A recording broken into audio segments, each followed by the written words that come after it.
Stoicism Breath. Maybe it's the constant worry about what's coming next. Maybe it's that flash of frustration when plans fall apart. Or it's the heavy fear that freezes your feet when you need to move. If you felt trapped in a storm of thoughts with no shelter in sight, you're not broken and you're not alone. We've all wrestled with emotional turmoil and wondered, how do I get out of this?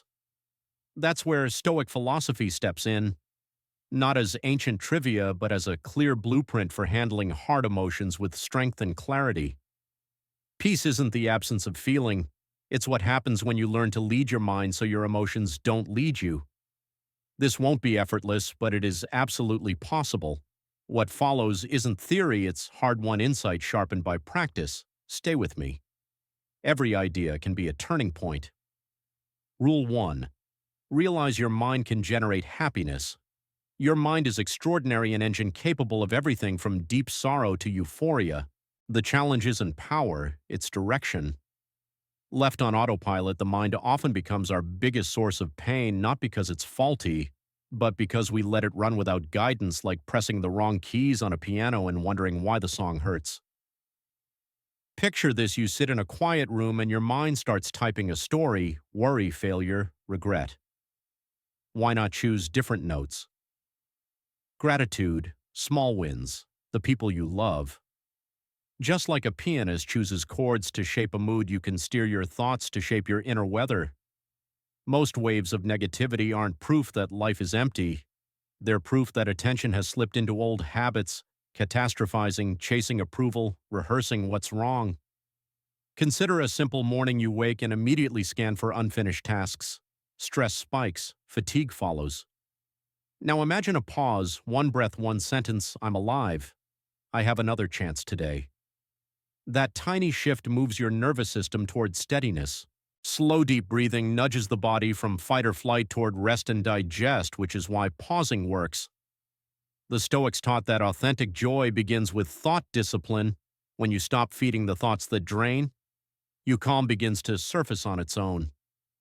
Here's a simple reset you can use anytime, anywhere. Notice the spiral. Ask, am I hitting the wrong key? Redirect with one concrete focus name. One thing you're grateful for, one memory that warms you, or one hope you haven't abandoned. Anchor through the senses. Look at the sky for 10 seconds, feel your feet on the floor. Listen for the quietest sound in the room. Sensory anchors bring the mind back to the present, where worry loses fuel.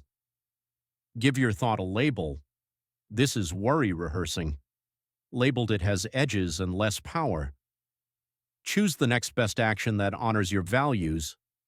Drink water, tidy a small space. Send the text, take a 5-minute walk. Action dissolves rumination. Real talk. Joy isn't buried out there in achievements, likes, or someone else's approval. It's already within reach, often hidden by where attention has been parking. When you catch the mind sprinting toward pressure, you can interrupt the sprint. One breath, one better thought, one aligned action. That's how you begin transforming your mind from a source of suffering into a sanctuary of peace. A picture to keep late afternoon: you're tired, the list is long. If you dwell on pressure, your mind prints more stress. If you pause, breathe, and lift your gaze even briefly, you make space for the calm that was present all along, simply forgotten. The Stoics would call this returning to what's in your control, your judgment, your focus, your next move. Very little is needed to live a good life when your thinking serves your purpose. This is the path we walk here on Stoicism Breath: clear, practical steps that train mental clarity like a daily muscle. No fluff, no escapism. One hope you still carry. That's how you shift your mind from being a place of suffering to becoming a sanctuary of peace. Marcus Aurelius wrote, "Very little is needed to make a happy life. It is all within yourself and your way of thinking." And this brings us to the next step: learning to direct the mind. Once you realize your thoughts shape your emotional world, you see clearly peace never comes from outside events. It comes from how you interpret them. That's the foundation, but foundations must be built upon. You need training, consistent practice that teaches the mind to serve you instead of overwhelm you. Think back to a time when anger got the best of you. Maybe you raised your voice, Maybe you said something you regretted. Did it bring peace?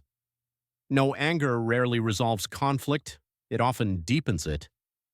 Seneca warned anger, if left unchecked, often causes more harm than the injury that triggered it. So ask yourself, is that momentary rage ever worth sacrificing your long-term calm? Emotions like anger and anxiety are not foreign invaders. They're not enemies outside of you. They're patterns, habits of a mind running on autopilot. Picture your mind as a wild horse, powerful fast, but without reins. It bolts toward every sudden noise, dragging you with it. Strong emotions like fear or frustration are signs you've let go of the reins. But here's the shift: you can always take them back. The first step is not to fight your mind, but to work with it. When you feel yourself heating up with anger, don't react right away.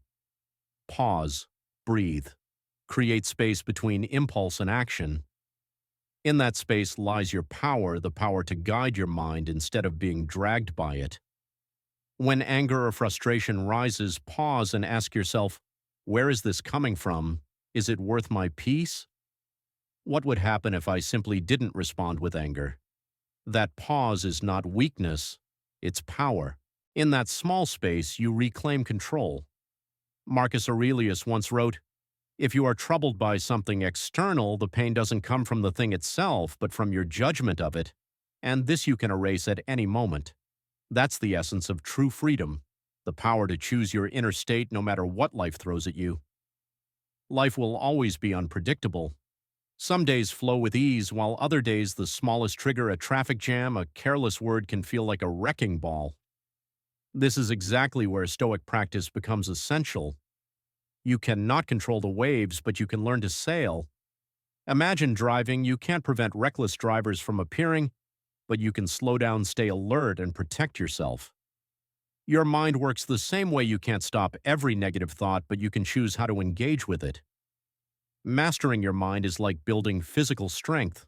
It doesn't come from one workout, but from steady daily training. The next time anxiety stirs, instead of spiraling, return to your breath. Tell yourself, this will pass. I can respond, not react. Training your mind isn't about eliminating negativity. It's about learning to live alongside it without letting it control the wheel. You become the calm in the storm, the anchor even when winds rise. A trained mind doesn't just reduce suffering, it becomes a wellspring of clarity, resilience, and strength. So ask yourself, are you steering your thoughts, or are they steering you? Reflect on it. What's been your biggest challenge in calming your mind? Have you ever chosen a different perspective and found peace instead? Share your story. It might inspire someone else. And now let's move to the next truth: learning to stop your imagination from spiraling. Because often our deepest fear or anxiety doesn't come from what is, but from what we imagine might be. What truly unsettles us isn't the world itself, it's the inner movies. Our mind keeps playing on repeat, and our minds, they're brilliant filmmakers. The only problem is too often they produce horror films where everything falls apart, where worst-case scenarios take center stage. Imagine this. You're sitting at home, nothing has happened yet in your head. You're replaying an argument, worrying about tomorrow's outcome, or imagining judgment from others. Your chest tightens, your heart races, anxiety builds. But the truth? Nothing has actually occurred. It's just a projection, a mental illusion. Now here's the shift. If your mind has the power to invent terrifying stories out of thin air, why not use that same imagination to create stories of hope? Be the director of something better. Picture that meeting going smoothly. Imagine that phone call ending in laughter. Visualize success instead of failure. This isn't naive, it's training. And like any muscle, the more you practice, the stronger it becomes. Take a moment right now, close your eyes, and recall something beautiful, a memory, a hope, a possibility. You just proved you can shift the scene. Think of this everyday example. You get a message from your partner saying, "We need to talk." Immediately, your brain races: conflict, disappointment, betrayal. Your mood plummets. But when you finally talk, it turns out they simply wanted to share exciting news or plan a surprise. The suffering was self-inflicted, born not from reality but from imagination. This is the heart of the lesson. Most fears aren't real. Their assumptions mental fiction, and the more we feed them, the more we suffer. So here's a practice. The next time fear creeps in, whisper to yourself, "This is a story. It hasn't happened.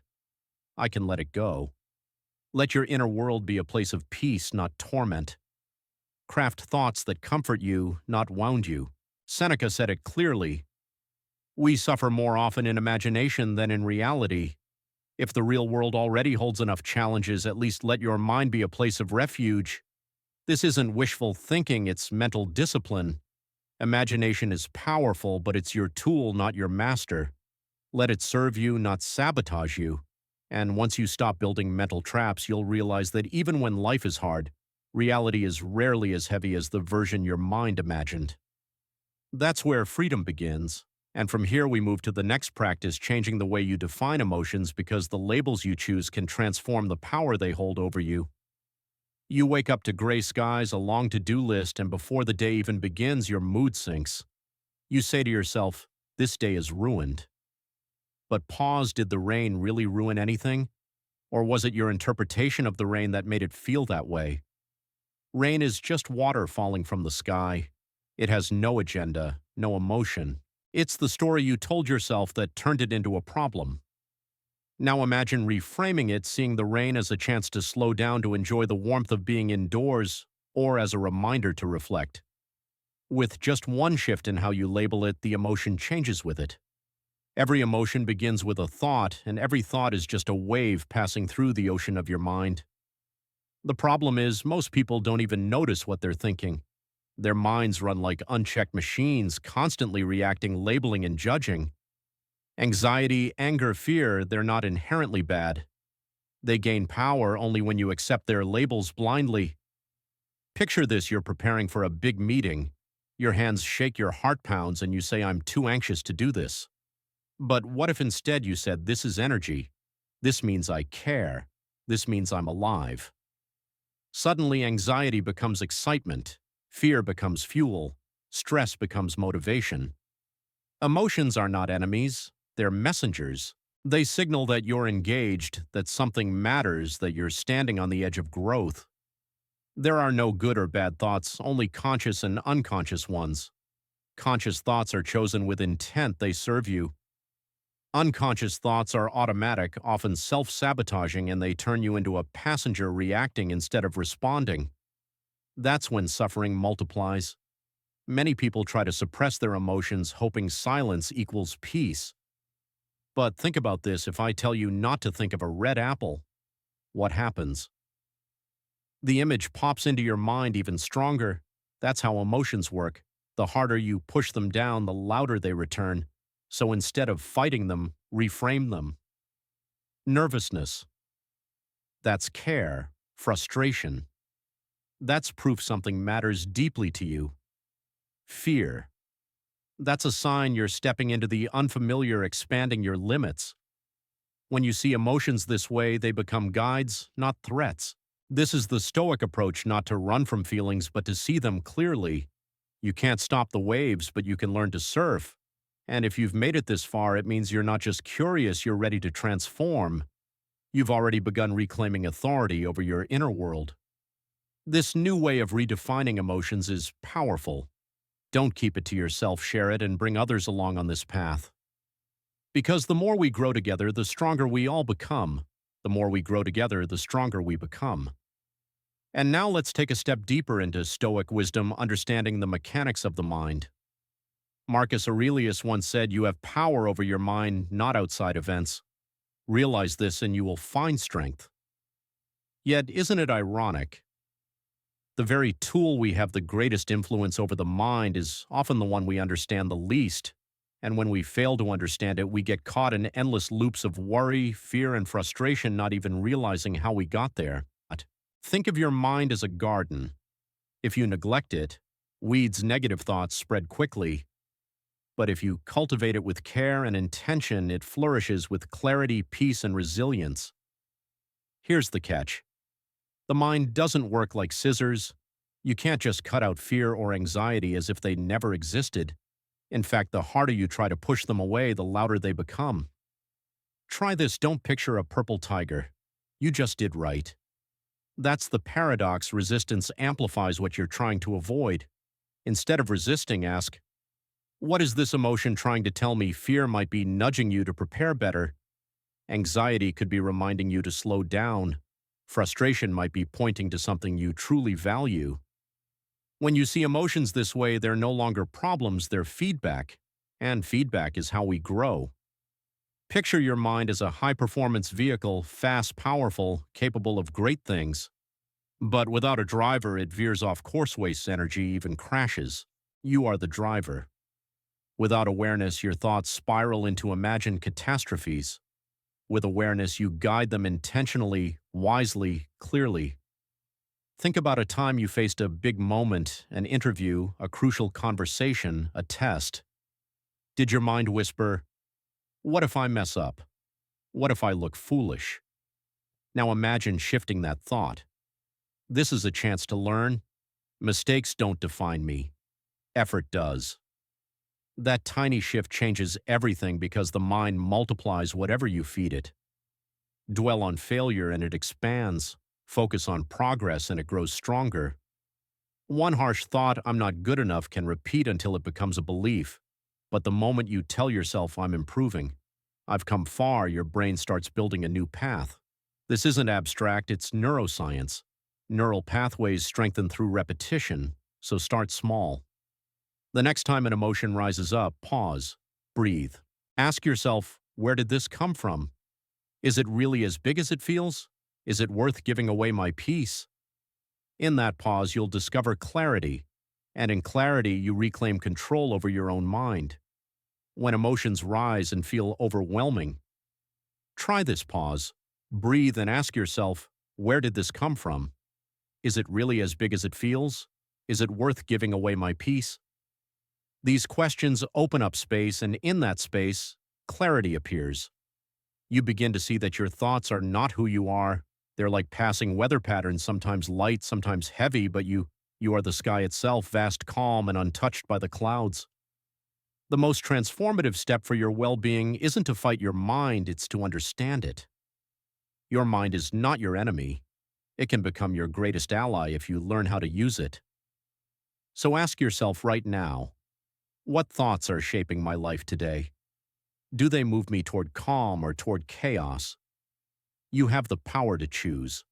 That brings us to the next practice, stepping back from your thoughts. Once you understand how the mind works, there's a deeper truth to embrace. You are not your thoughts. Emotions like anxiety, anger, or sadness are not proof that something is broken within you. They are simply the natural output of an untrained, overactive mind. But knowing this isn't enough. To stop being pulled around by those patterns, you must learn the art of mental distance. Think of it like standing back from a painting. Up close, the details look messy, chaotic, confusing, but when you step back, the image becomes clear. Imagine you're in a critical meeting and suddenly a thought pops up. What if I say the wrong thing? What if they think I'm clueless? That thought sparks fear, tightens your chest, and floods you with anxiety. But pause, was the fear real, or was it just a story your mind created and your body followed along? Most of the time, it's the narrative, not the event itself, that causes distress. So how do we change this? By becoming the observer, not the participant. Visualize your mind as the open sky and your thoughts as clouds passing by. Some clouds are bright, some are dark and heavy, but none of them define the sky. You are the sky. When you witness thoughts without attaching to them, something powerful happens. You stop believing every single one of them. Here's a practical tool: labeling. Instead of drowning in a feeling, say to yourself, this is anxiety, this is frustration, this is fear. Naming your emotion gives it boundaries. What once felt overwhelming now becomes something you can observe. Science supports this. Labeling emotions lowers their intensity and brings clarity. And Stoicism has taught this for centuries. Awareness is always the first step to mastery. The goal isn't to deny emotions, but to understand them so they no longer control you.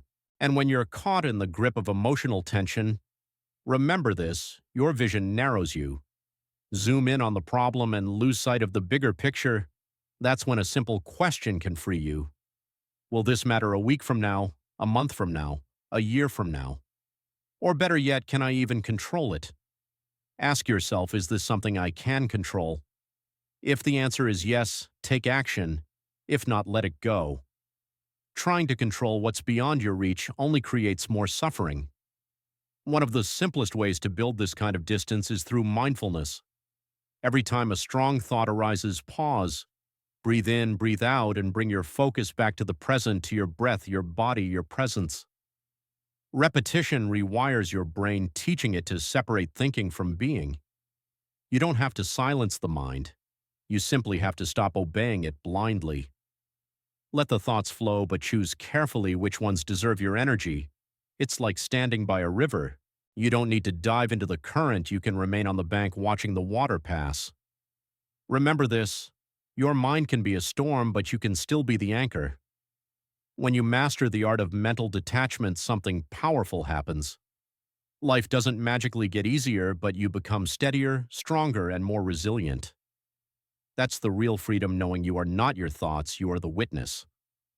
And that brings us to the final lesson, training your mind daily. Once you've learned to step back from your thoughts, consistency becomes the key. Mental clarity isn't a single breakthrough, it's a discipline. Stoicism reminds us that emotional mastery doesn't mean eliminating fear, anger, or anxiety. That's impossible because these emotions are part of being human. What you can control is your reaction, and that control grows only through practice. Too often people chase a quick fix, reading one book, hearing one motivational quote, hoping for instant transformation. But that's like expecting to build muscle after a single workout or forcing a beach ball underwater. You might push it down for a while, but the moment you stop, it shoots back up with even greater force. Suppressing your emotions without training your mind only makes them stronger and harder to manage. The Stoics knew this.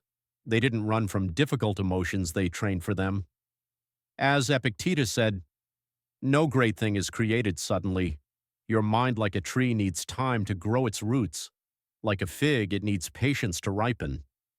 Nurturing repetition and steady effort are what shape resilience, so start small. When anxiety shows up, don't resist it, question it.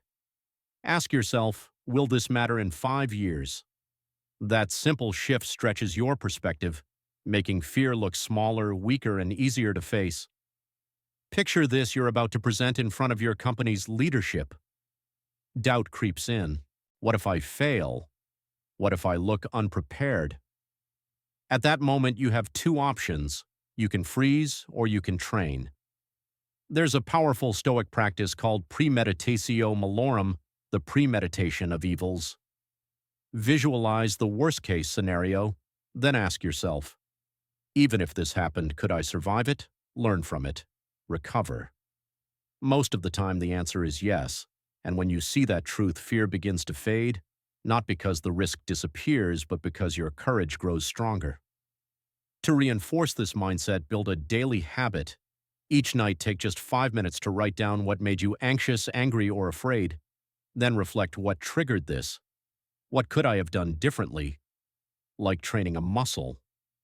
This practice builds self-awareness.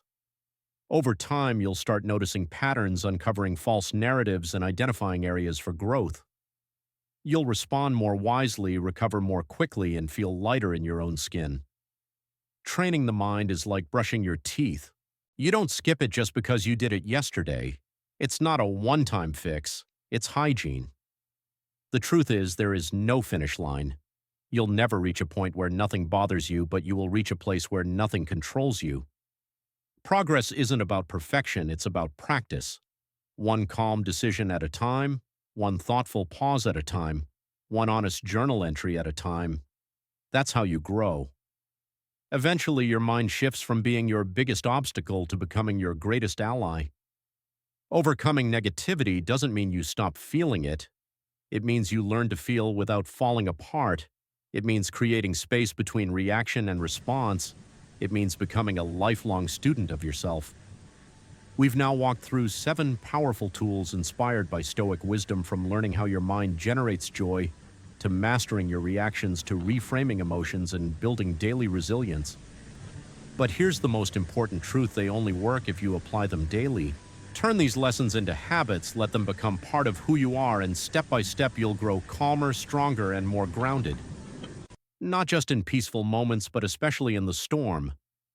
If this message spoke to you, please like and share it. Someone else out there may need it just as much. Drop a comment below.